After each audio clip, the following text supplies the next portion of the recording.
Hi everyone, welcome to the seventh session in the IIM Bangalore, CPP Inequality Conversation series.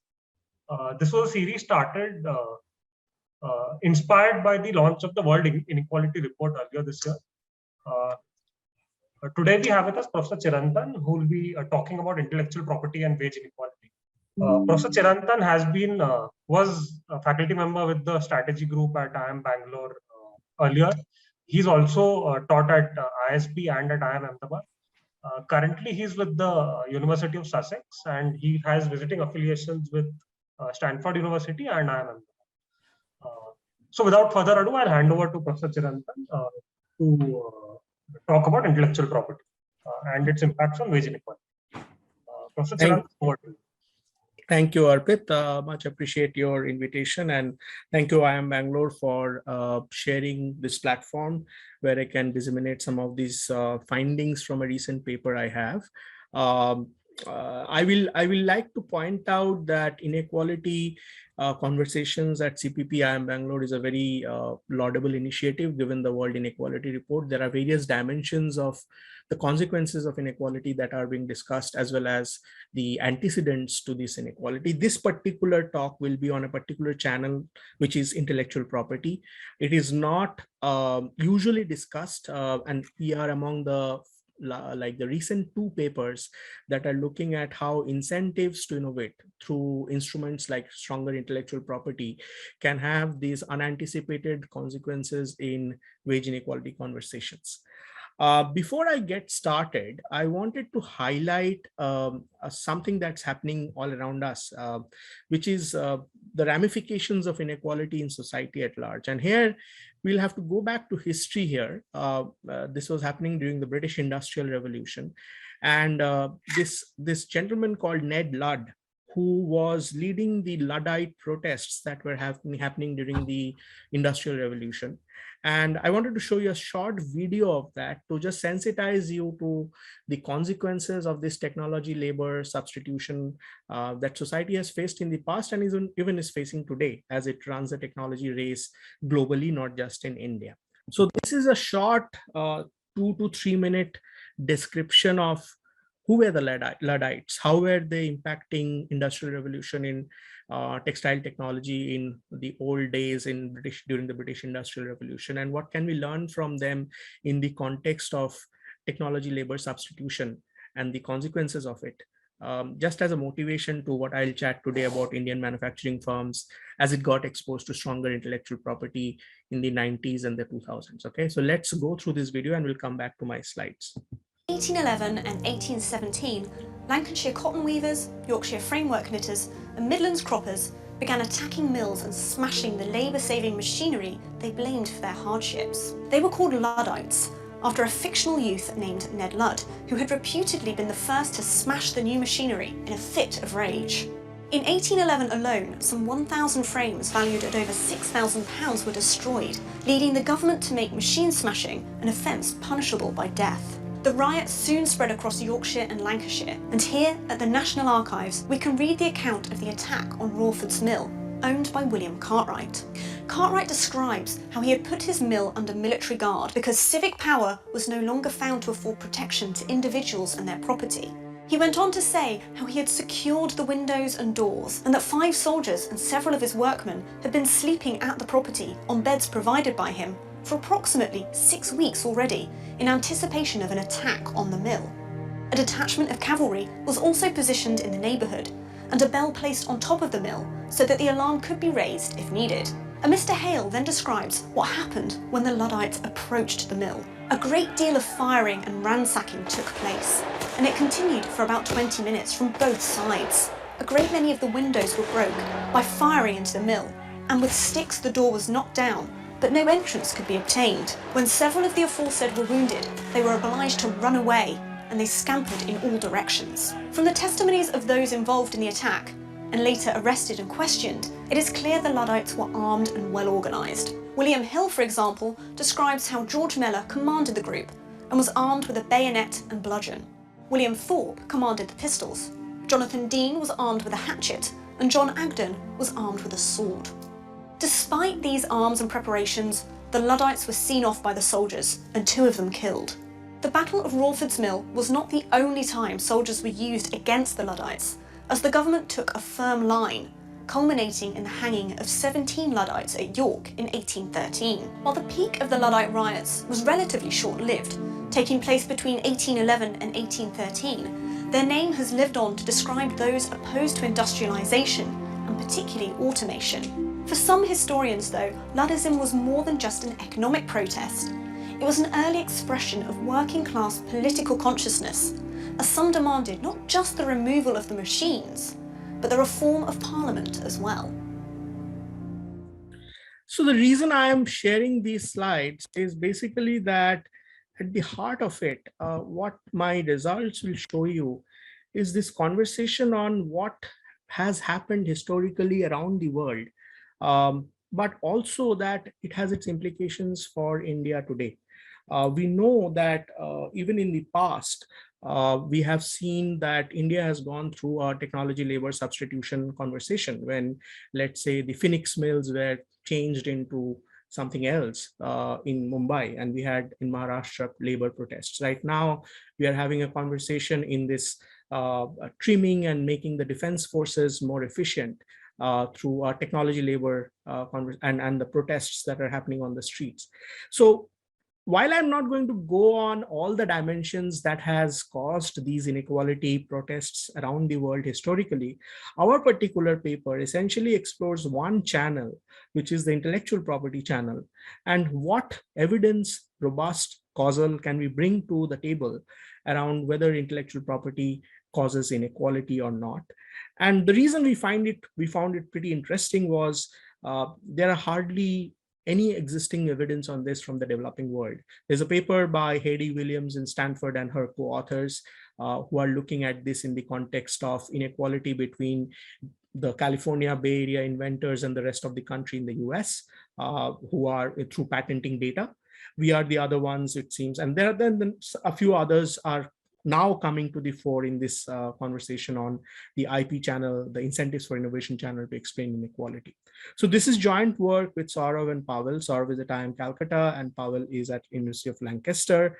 And what we essentially find, and I'm going to not bore you with the statistics and the econometrics, but essentially what we find is as India implemented the 2002 Patents Amendment Act, there was a distortion between the wages between managers and non-managers within a broad sample of Indian manufacturing firms. And this happened not just within these firms, but even across a sample of firms. And there was an interesting additional result we had, which is when firms ran this technology race with stronger intellectual property, we observed that the firms which were ahead of the ladder, technological ladder, the superstar firms, the top 10% firms, seem not to be affected on these wage inequality conversations. It was the middle firms in the technology race, 5th to 8th decile firms, which had a larger effect in the way wages got distributed between managers and non-managers in our data. So let me show you some quick broad descriptives of what we see in this sample. Some of you PhD students on this webinar will know this database, so I'm not going to belabor on what is the data. This is CMI prowess data. We have a broad sample from 1990 to 2006. We know that during this period, as you can see on the left-hand side of the panel, the mean technological adoption has dramatically increased for Indian manufacturer firms. The red line on the left-hand side picture basically shows this transition in intellectual property rights. And then we also see that there is a difference between the way adoption has happened between the firms who were more high-tech versus the others who were the low-tech firms, okay? And these high-tech and low-tech firms was defined ex ante before the policy experiment was happening in 2002. If you translate the observation on technology to what is happening to compensation, what we see here is that in the low-tech firms, the blue line, the managerial compensation was somewhat secularly and mildly increasing, but the real punch in this figure is what's happening after 2002 for the share of managerial compensation to total compensation. for the red line, which is these high-tech firms. You can see that managers were getting compensated much more as a share of total compensation. And we do a broad bunch of robustness checks, look at placebos and falsification, try to identify this, controlling for all other observed and unobserved factors, and see that this result really holds. We translate these two sets of pictures, the compensation descriptives and the technology adoption descriptives, into our broader conversation on IPR effects on the technology side. So here, what I'm plotting is basically how technology adoption and R&D expenditure has moved for these firms, these technologically advanced firms, post 2002. As you will see on the left-hand side, this is basically the elasticity of technology adoption as a function of this treatment effect of the patent to 2002 reform. They increase dramatically, and so does R&D expenditure, but not so for, this is vis-a-vis. So basically the treatment group here is the tech leading firms, the high-tech firms, and the control group are the low-tech firms, okay? And what we see here is that this broad effect is definitely coming out in the inventive output measure. Even when we are controlling in this model all kinds of other things like firm effects, industry time effect. This is also the period when India was opening up broadly to trade and globalization. So we had to do a bunch of things to control for tariffs and import substitution kind of arguments. This is the result on what we are seeing for Indian manufacturing firms. So in terms of a snail-shaped effect, as we call it. So this is the story that this effect of running the technology race and running more so for those firms which are ahead in the distribution of technology before the treatment happened is more manifest with the middle decile firms, 50th to 80th decile firms. There are no effect with superstar firms. So if you look at the work of John Van Reenen and Nick Bloom and others, they are starting to discuss that, for example, the FANG firms in the technology context in Bay Area, for example. These are the firms which are probably driving the wage inequality conversation between California versus rest of US. In this particular case, it looks like it's less so of an effect from superstar firms, more from the 50th to 80th decile firms who are tweaking with incentivizing managers in the innovation race as they gear up to these changes that are coming from intellectual property reforms, okay? And then finally, this is really a short, as I said, I don't want to bore you with the econometrics. Overall, I think the results are super important because first, from a policy perspective, the general debate, even with the COVID-19 intellectual property WTO debate that recently got closed in a conversation as well, is that there is this trade-off between access today versus innovation tomorrow, right? In biopharmaceuticals, in general, for any products in the world. But we somehow have missed this conversation that in the transition to intellectual property, there could be an unanticipated trade-off societies are playing with, which is the wage inequality trade-off that we saw with the Luddites, that we are now seeing in the Bay Area paper by Haiti and others. And there is some evidence now, which is from India as well as intellectual property. So we need to think about how to fold in these policy trade-offs also into this broader IPR and incentives for innovation debate. That's one big takeaway, I think, from the paper.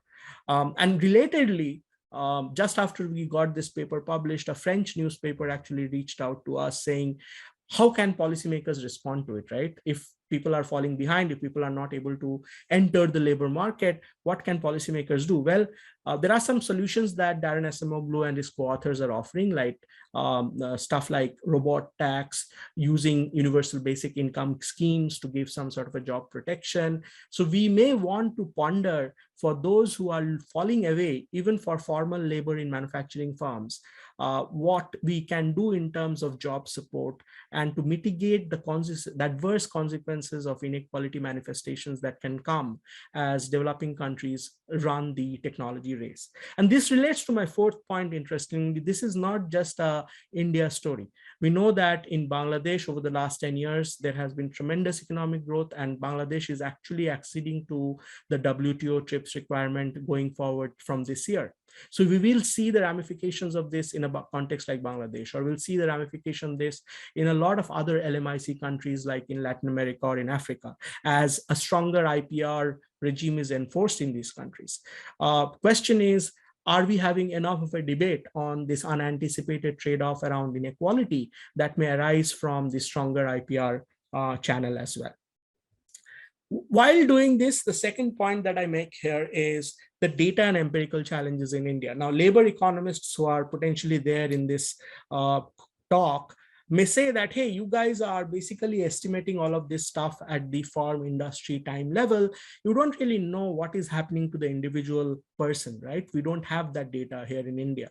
But if you look at employer-employee data sets in Scandinavian data or in even in Chinese cross-sectional data, you can, and even there's a guy called, I'm forgetting his name, he's at UCLA, he's working with Brazilian data.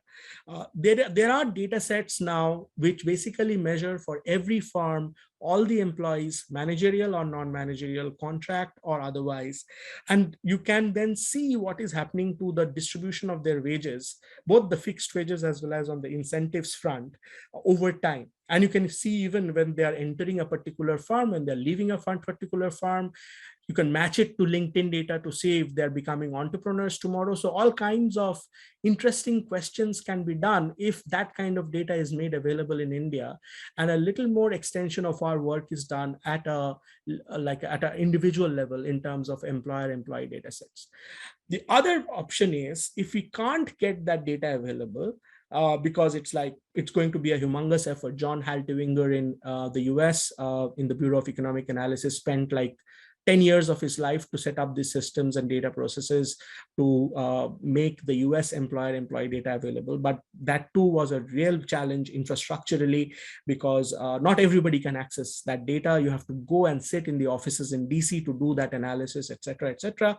One easier thing to do in the Indian context may be some sort of online experiments. And there are interesting papers now floating around where if you don't have the revealed preference of what is happening to wage inequality, at least you can nudge certain groups with technology and others, leaving them alone, and see what's happening to their stated preference on inequality and wage ramification considerations.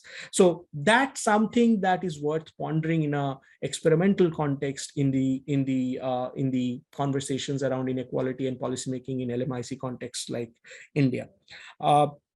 A last point I wanted to make on the data and empirical challenges: when people lose jobs, when people can't enter jobs, or when they are feeling like they are being left behind because they are not managers, one of the biggest adverse consequences is on their mental health, right? We know that anecdotally, Bangalore has been called the suicide capital of India for a long time. There's data coming out of that on this. So the point that I'm trying to make here is that there are mental health implications of these wage inequality consequences. There is a guy called Ian Larkin at UCLA who is looking at the mental health consequences of inequality that may be induced by technology. Some may be winning, others may be falling behind. Nobody is basically paying attention to what is happening to the psychological being of these folks who are being left behind. And that's an important database that we want to get into. Frank Schilleback and Dan Bennett are doing some work on mental wealth in the Karnataka, Bangalore context, but I think that needs to also happen in other areas like Maharashtra and the rest of the country. And that's something to keep in mind while thinking about new research questions. These are ideas essentially for PhD students to ponder taking forward this paper in terms of experimental, observational, or even in the context of the negative spillover consequences of these wage inequality issues. I mean, we don't know whether the Luddites basically had mental health consequences, or whether the government really supported the Luddites when the British Industrial Revolution is happening. From that short video I showed you guys, it does seem like government took a little bit of an authoritarian stance. But in today's world, is that the way forward that we want to do, is something that we want to ponder as a policy implication from these findings. And just as a last some sort of a plug for ongoing research, Pavel, Anindya, who is at IIM Ahmedabad, and me are also looking at something similar. The outcomes are similar, but the treatment effect is not intellectual property, but basically a non-tariff barrier like cross-border environment regulation. And the idea is very simple. As everybody talks in the corporate world, in the developing as well as developed world on sustainability, climate change, folding that into conversations with shareholders, there again will be labor market ramifications of that in terms of which jobs will be lost, which jobs will have to be replaced, who will suffer more than others, and what would be the negative spillover consequences. So we basically exploit that the importance of those conversations to show that in 1994, Germany imposed a ban on a particular chemical called azodye, and this had also labor market consequences. We have a different paper with Pavel that is already published on the impact of this ban on upstream innovation tendencies of chemical and leather and textile firms in India. But we didn't in that paper look at the labor market consequences. But in this particular paper, which is under review at a journal, we are looking at how there could be a trade-related non-tariff barrier consequence coming in the form of an cross-border environment regulation on farm labor demand. So broadly speaking, those are the things I have to say today, and I'm open to now having some Q&A with everybody here. But the reason I thought I will jump in and share some thoughts here in the inequality conversations of IIM Bangalore is it's not just inequality is just a non-formal setting conversation. There are things happening even in a formal labor market context like manufacturing sector in India, which seem to be not robustly well established. And we seem to be one of these papers that are generating causal and statistically significant effect on adverse inequality consequences in wages between managers and non-managers. You may ask that while technology ramps up, why do managers become more important, right? Well, there are two reasons, and this goes back to strategy work by David Teese and others. So David Teese talks about the role of complementary assets along with innovation assets to increase competitive advantage of firms. And the role of managers is not just to do the R&D portion of the story, but also to manage the R&D portion of the story. Essentially, that's the takeaway from his famous 1986 paper in Research Policy on Complementary Assets. So in that sense, we are basically trying to say that the importance of managers in firms which are running a technology race, it gets heightened, especially when there are stronger incentives to do technology with stronger IPR. But then you have to think about the consequences of it and how you can mitigate it for a policy world. And that, I think, is the overall contribution of this paper, which I definitely want to take forward and do some additional studies. As you can see, the environment context is important. There could be other things from the ideas that I mentioned as well for PhD students to take forward, either in an experimental or in a non-experimental context. So that's all I have today, and we can now open up for some Q&A from participants. Yeah, thanks, Professor Chirantan, for a very interesting talk, and it raises a lot of points of conversation. I think the work you mentioned and the other work also that you cited. So while we wait for audience questions, I had a few of my own which I think. Sure. So can you? I know this is given in your paper, but for the benefit of the audience, can you talk a bit more about how this operates in terms of? So how does the managerial compensation increase at the firm level with respect to non-managers? So basically, your argument is that as the returns to innovation increase because India's patent laws changed, this increased the wages of the managers. Now, how does this happen by recruiting more managers, or is it an increase in wage of existing managers, or is it by firing people who are non-managers? Because you don't need them. Great question. So let me respond to it one by one. Firstly, let me tell the audience that CMI data gives you for every firm total compensation. Within that total compensation to managers, non-managers, and even the compensation is split by year in terms of fixed wages and incentives. And we use all these variables that we have in the CMI data. On the question of how exactly is it happening? There are results in the paper which shows that the average wage, the average price that a manager commands goes up, as well as the total number of managers go up. So it seems like the channel through which IPR is having an effect on managerial versus non-managerial wage inequality is both on the extensive and as well as the intensive margin. People are getting recruited more, people are being paid more on an average, and that's basically creating a separating equilibrium between managerial wages and non-managerial wages. Now, you may also be a little more careful in saying, well, can you split this by R&D managers and non-R&D managers? Unfortunately, in CMI data, and this was a big grouse in Journal of Development Economics with one of our reviewers, which is, unfortunately, in the Indian data, we cannot systematically split managers between those who are R&D managers and those who are non-R&D managers. There are strings there which will tell you that some of the top management folks are having a PhD versus not having a PhD. You can do a few things, but the observations for the number of firms that show up like that are very few.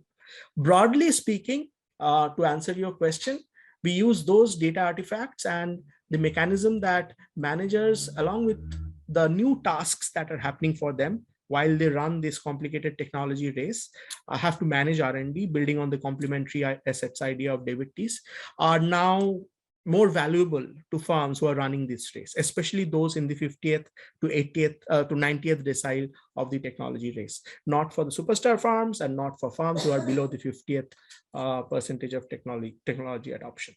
Does that answer you? Or? Yeah, I think it answers the first two. The third one was, is there any information on what is happening to the non-managers? We saw, so we saw that the non-manager wages are falling, both on an average in terms of the number of recruitments that are happening for non-managers and also for the average price that they're commanding. In fact, if you want to look at what is happening to contractual labor, you should look at the work of Marianne Bertrand and co-authors. They have a couple of papers circulating on Indian contractual labor data, which should give you a sense of what is happening to the non-managers in the ecosystem. Okay. And I had a follow-up on this. So I know a lot of your work is in the pharma space, right? I mean, in the does this operate very similarly in pharma? It is more acute in pharma, less acute in the rest of manufacturing.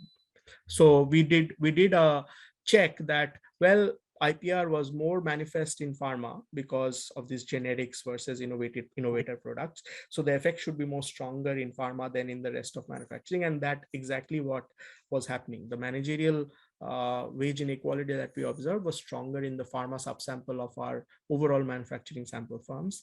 And that's exactly how it manifested in the results. Okay, thanks. We have a question from Dr. Jyoti Raina. Which is basically about inequality in education. And I think she's saying that inequality in education it existed earlier, it's been reproduced in post-independent India, and it's being exacerbated further in contemporary neoliberal policies that we're following in terms of, I think, she's probably referring to the increase in private education and so on. This doesn't directly relate to the paper, but I mean, just your thoughts on this, does even education is seeing innovation, right, in terms of smart classrooms and increasing use of different technologies. Yeah, the channel for which this talk was about intellectual property. There could be an underlying mechanism, which is, are educated managers being paid more than less educated managers? I mean, let's say, what is the value of an MBA degree at IMB or a one-year degree at IMB to the fact that they go out and join a manufacturing firm, right? So we can have that conversation.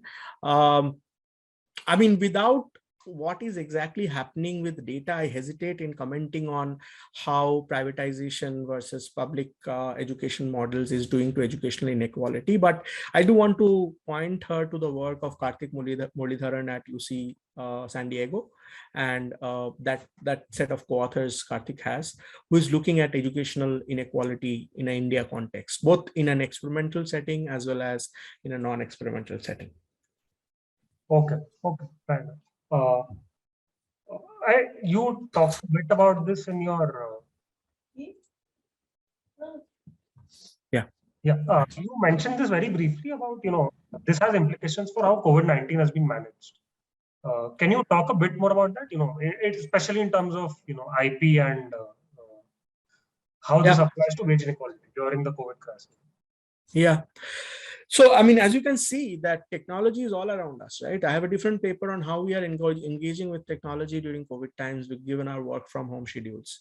Whether it's in telemedicine or whether it's in using Zoom to do seminars or even primary school classrooms, or whether it's in how we have been using fintech or several other things, right? So we are almost like we didn't have an option here but to use technology. But on the sidelines of that technology adoption story that has happened during COVID-19 is also a policy conversation about the digital divide between those who have technology access and those who don't have technology access, right? So it's not just enough to have a smartphone. You have to have a steady broadband connection to get online and in the villages of India, get access to Zoom-based education. It's not just enough, again, to have that technology, a cheap smartphone and a broadband connection, but to do work from home seamlessly, you need to have like a public broadband access. That's a conversation that's happening with the UN Sustainability Development Goals. So broadly, I think COVID-19, everybody's talking that the vulnerable has suffered more and more than the top decile in the society. And the little mitigation that has happened is facilitated through technology on medicine, in education, in work from home context. Less conversations I'm seeing on the wage inequality effects of this. Are people falling off from the labor market because of this technology transitions that we are having in the way we use our time use in households, right? And is this more so in LMIC context than in non-LMIC contexts? What's happening in terms of incentives there in the ecosystem to develop these technology that has been used, and what are the implications of that for firms which are adopting these telemedicine platforms or Zoom platforms or fintech platforms, right? Who is winning and who is losing? There are people talking, but it's almost like not the first order conversation. I think going forward, that is something that is going to come back and again generate its importance in global policy conversations, because we need to mitigate the adverse welfare consequences. And that's where the French newspaper article may help, which is what is exactly happening in terms of mitigation strategies. Are we going to support people with those who are falling off the market? Can we create public broadband mechanisms to support this, etc., etc.? Yeah. Thanks. So we have another question from the audience. This is about one of the solutions you mentioned was the robot tax, as a way to make it more expensive to, I guess, to underutilize non-managers. I guess the common counter argument to this would be that this would hamper innovation, and this has also been the common counter argument when it comes to moving from a process to product patents, and India resisted for so long. That we won't have access to the latest medicines, or they'll be too costly, and all of that. So, how would you kind of think about this in terms of there's a trade-off? I mean, this is an interesting implication that there's wage inequality consequences of high technology, but how do you trade off, taxing this so that technology keeps getting, improved or innovated upon? Yeah. I think there are margins at which it will be more useful and other margins at which it will not be so useful. Essentially, what I'm trying to say, if you broaden the idea of robot tax to, let's say, automation tax, okay, the moment you have tax on something, automation or something, you are absolutely right. There would be disincentives not to enter the market, right, for innovators. But at the same time, if you are able to carefully implement these taxes such that certain firms where the effects, the adverse consequences are going to be more profound, they have to, so basically you have a staged way through which you are going to implement this tax, given ex-ante technology versatility of these firms.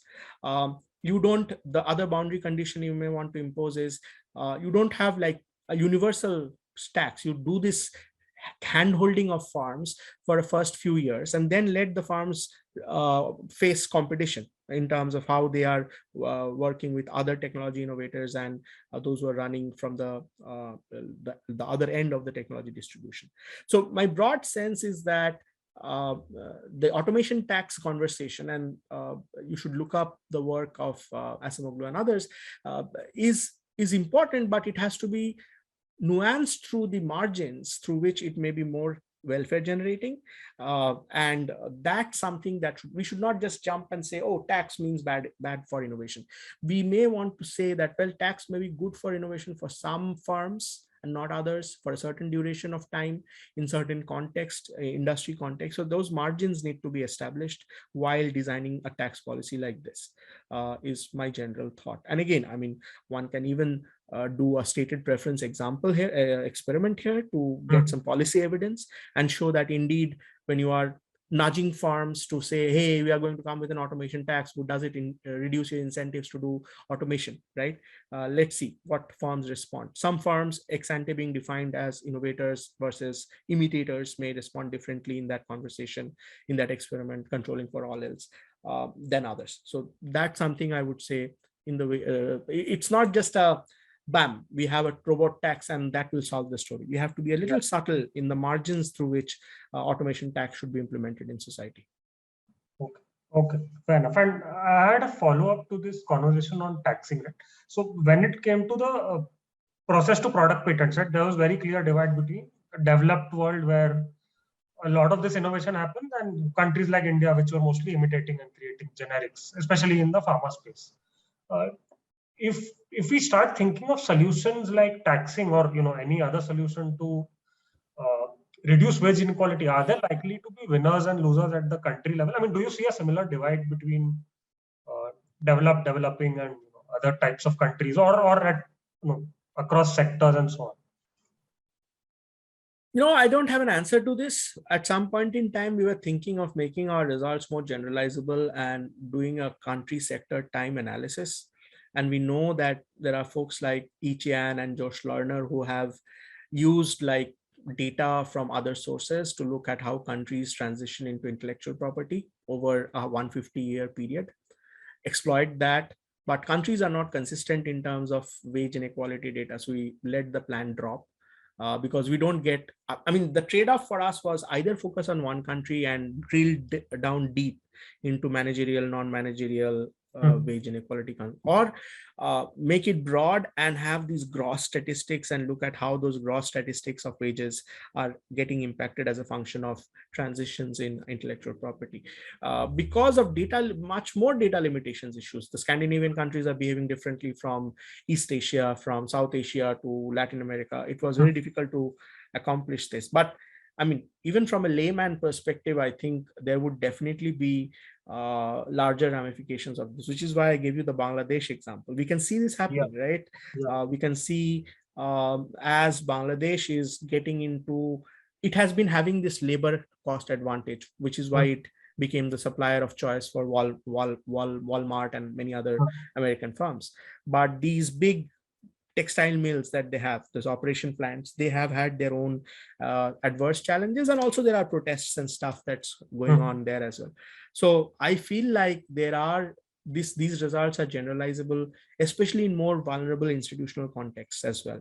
Even without a systematic scientific investigation, we can make that observation. Okay. I had a follow. I mean, I want to know more. Most of my work is in the environmental policy space. So I found, I mean, the paper at the end that you mentioned really fascinating, where you're saying that policy change by Germany in terms of trade barriers can create wage inequality in India. Yeah. So again, is this operating through exactly the same channels in terms of managerial wages increase, because now we need to innovate and create a new chemical? Or roughly it is the same channel, but we need to say how this channel is affecting.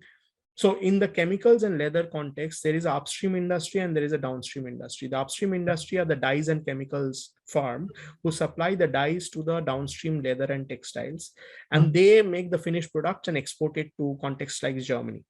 So what we are observing in this particular paper that you mentioned was when Germany imposes these bans, azo-dyes are carcinogenic, the leather and textile firms are less likely to have this managerial wage inequality consequences. It's the upstream firms who had to innovate, as per the result in our previous paper, who have to go through this transition of technology work. They have to make more green dyes. They have to potentially recruit managers with a science background that can manage the complementary asset conversation. And that's how it's getting manifested in the results. The cool thing about this is there is not too much of work as in the climate change context, where the world harmonizes standards in non-tariff and tariff barriers in climate change. You are the specialist here. You will know what it is doing to labor market consequences. Some new papers coming out in the Chinese data, but not too much from other contexts. So there is a Vietnamese catfish industry. There was some regulation imposed in how much catfish you can fish from Vietnam, and that had an effect on the fishermen's job. And the wage inequality consequences there was investigated. This is a old international economics paper that somebody here pointed me to. But other than that, there are not too many papers out there that converses on the labor market implications of climate change policy as it gets harmonized across the world. The empirical proxy we are using here is this exogenous German azodai ban, but it might as well be something endogenous but unanticipated. Suddenly the government decides to impose a electric vehicle norm and ban, like they have recently said, right, 15-year-old vehicles need to be phased out. I saw some tweets by people saying that they have to sell out their ambassadors and all that. Now that has an implications in the way a Bajaj or a local manufacturer Mahindra is going to change the technology, the managers and the non-managers operating on the shop floor, and the wages at the average, and also the numbers at the extensive margin that is going to feed into that transition for these firms. And roughly that's what we are trying to get into with that particular paper. Okay, interesting. This is really fascinating. When you were speaking, I could think of other possible research questions pertaining to we can chat offline. But one final question from a PhD student regarding the research idea. I mean, one of the research ideas you gave was matching possible LinkedIn data to understand, what are the impacts on individuals. In selection bias, a lot of selection bias. That's one issue. I mean, LinkedIn will have only some of them. And secondly, are there privacy implications of such research? I mean, if we start tracking individuals, yes, there would be. So you have to have an IRB approval. LinkedIn has to okay it, and only then you will be able to get through. I don't think it's as easy as it was 10 years back, where you can have a smart Python code scraping the data. That's what I was wondering. Yeah, not that. So I think, Professor Chirantan, these were the questions we had. I'll just wait, 10 seconds if there are other questions from the audience. Sure.